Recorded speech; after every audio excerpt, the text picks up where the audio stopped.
1991 में इसरो के धांसू रॉकेट पर जिस नासा ने लगा दी थी रोक, भारत के जासूस सैटेलाइट GISAT-1 पर लगा दिया था ब्रेक। अब अमेरिका का वही नासा इसरो के सामने हुआ नतमस्तक। इसरो के लिए अमेरिका ने कर दिया कुछ ऐसा कि चीन में मच गया हड़कंप।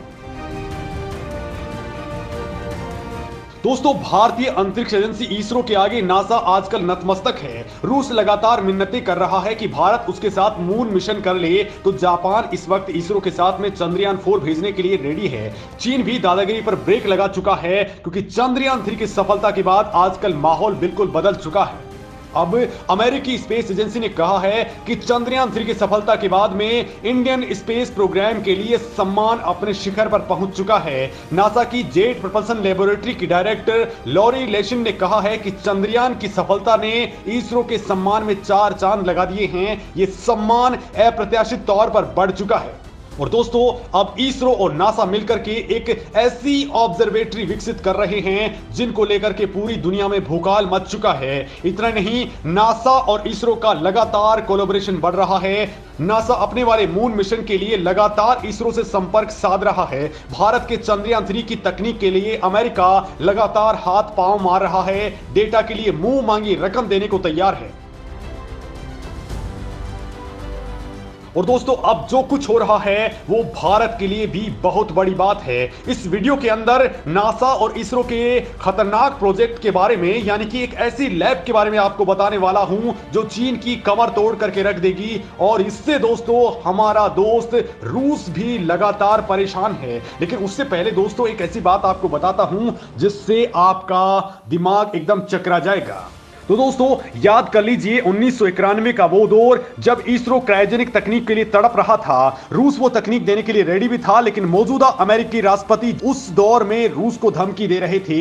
रूस ने भारत के सबसे बड़े रॉकेट के लिए बाद में वो तकनीक नहीं दी, लेकिन उस घटना के करीब 20 साल बाद भारत ने अपना खुद का रॉकेट डेवलप कर लिया। और दोस्तों, वो भी तमाम तरह की साजिशों को पार लगा करके। हालांकि दोस्तों, इसके बाद भी अमेरिका नहीं रुका। कुछ वक्त पहले ही उसने भारत के सबसे तगड़े जासूस सैटेलाइट की लॉन्चिंग को रुकवा दिया था। उस वक्त कहा गया था कि अमेरिका ने इसे रुकवाया है और उस सैटेलाइट का नाम था GISAT-1। दोस्तों, ये सैटेलाइट बाद में एक लंबे वक्त के बाद लॉन्च हुआ, लेकिन अंतरिक्ष में ये फेल हो गया।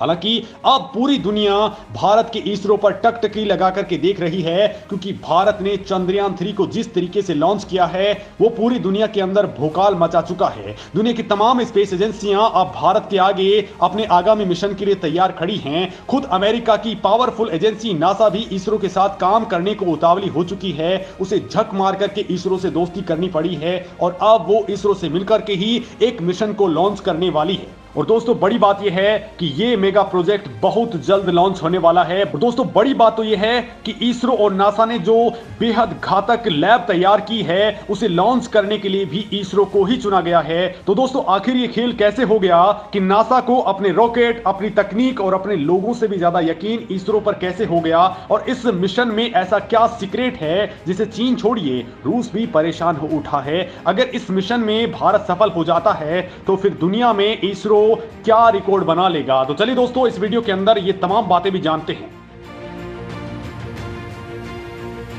तो दोस्तों, अमेरिका और भारत दुनिया का सबसे महंगा अर्थ इमेजिंग सैटेलाइट लॉन्च करने वाले हैं, जो साल 2024 की पहली तिमाही में लॉन्च हो जाएगा। उसका नाम है NASA ISRO synthetic aperture radar, यानी कि निसार, जो कहने को जलवायु परिवर्तन की स्टडी करेगा, भूकंप और सुनामी जैसे खतरों की भविष्यवाणी करेगा, लो अर्थ ऑर्बिट के अंदर 12 दिनों में पूरी धरती का मानचित्रण करेगा, इकोसिस्टम, बर्फ, द्रव्यमान, वनस्पति, समुद्री जल में बढ़ोतरी, भूजल स्तर और भूकंप, ज्वालामुखी विस्फोट और भूस्खलन जैसे प्राकृतिक खतरों में परिवर्तन को समझने के लिए लगातार डेटा प्रोवाइड करेगा। इसके कारण पृथ्वी की सतह पर चीजों को बदलते हुए देखने से वैज्ञानिकों को बदलाव के पीछे की भौतिकी समझने में मदद मिलेगी और भविष्य में क्या होने वाला है इसकी बेहतर भविष्यवाणी हो पाएगी। दोस्तों ये तमाम तरह की बातें कही जा रही हैं, लेकिन इसका एक और पहलू है जो शायद कोई नहीं बता रहा। और दोस्तों दूसरा जो पहलू है उसे चीन की हालत खराब होने वाली है, रूस भी परेशान है, क्योंकि जब धरती की बारीकी समझ में आ सकती है तो इसकी आर्मी मिलिट्री बेस को लेकर के भी या उनकी मूवमेंट्स को लेकर के भी पूरी की पूरी लाइव इंफॉर्मेशन इसके जरिए मिल पाएगी। और बड़ी बात तो यह है कि ये केवल 12 दिनों के अंदर पूरी दुनिया की झांकी जमा कर लेगा। इसके साइंटिफिक पेलोड में 2 तरह के रडार सिस्टम्स लगे हैं। दोस्तों ये एल और S dual band synthetic aperture radar से लैस है।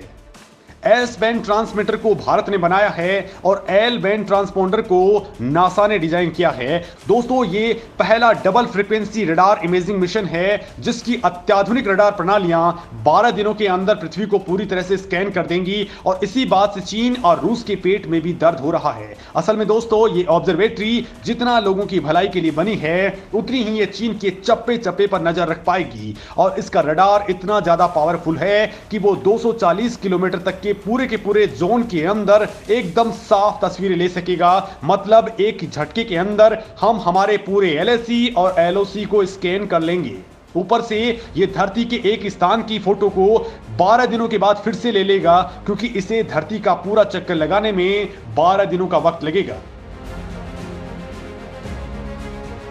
दोस्तों इसी दौरान ये धरती के अलग अलग हिस्सों की रैपिड सैंपलिंग करते हुए तस्वीरें और वहां के डेटा जमा करेगा और इनको साइंटिस्ट एनालाइज कर पाएंगे। और दोस्तों उसी दौरान ये चीन की हरकतों को लाइव डिटेक्ट करता रहेगा, उसकी ट्रैकिंग करता रहेगा। और इससे चीन परेशान है तो इससे भारत को बड़ा फायदा मिलने वाला है। और दोस्तों बड़ी बात यह है कि इसकी लॉन्च की तैयारी हो चुकी है, इसरो की लैब में इसकी टेस्टिंग हो रही है। दोस्तों इस निसार के बारे में आपको बताऊं तो इसका मैस रिफ्लेक्टर 40 फीट व्यास का है और इसे नियर पोलर अर्थ ऑर्बिट के अंदर डिप्लॉय किया जाएगा। ये दिन और रात दोनों वक्त काम करने वाला सैटेलाइट है। इसे लॉन्च करने के लिए GSLV Mark II रॉकेट का इस्तेमाल किया जाएगा। दोस्तों निसार को केवल एक साधारण सैटेलाइट कह देना यानी साधारण ऑब्जर्वेटरी कह देना बिल्कुल नाइंसाफी होगी, क्योंकि ये अंतरिक्ष में तैरती एक खतरनाक लैब होने वाली है, एक ऐसी सीक्रेट लैब जिसमें एक साथ कई सारे इंस्ट्रूमेंट्स लगे हैं।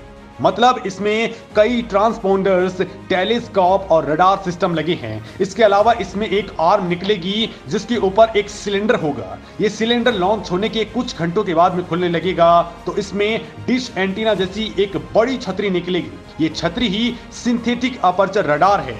यही धरती पर होने वाली प्राकृतिक गतिविधियों की पूरी इमेजिंग करेगी, उनकी स्कैनिंग करेगी।